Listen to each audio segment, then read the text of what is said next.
सोहा बेटी, चलो यहाँ से चलते हैं, यहाँ मजीद मत रहो। छोड़ दे मुझे।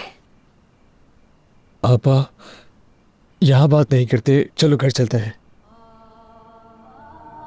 वो मेरा घर नहीं है। मैंने तुम्हारे बाबा से तुम्हारा जिक्र किया था।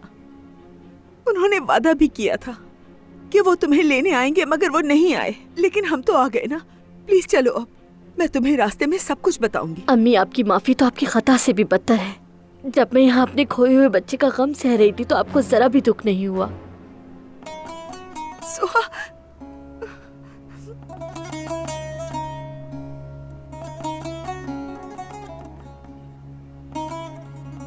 बहाने मत बनाए ज्यादा।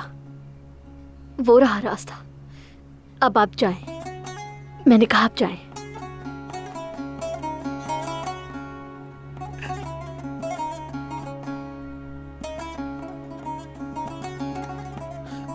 चले अम्मी।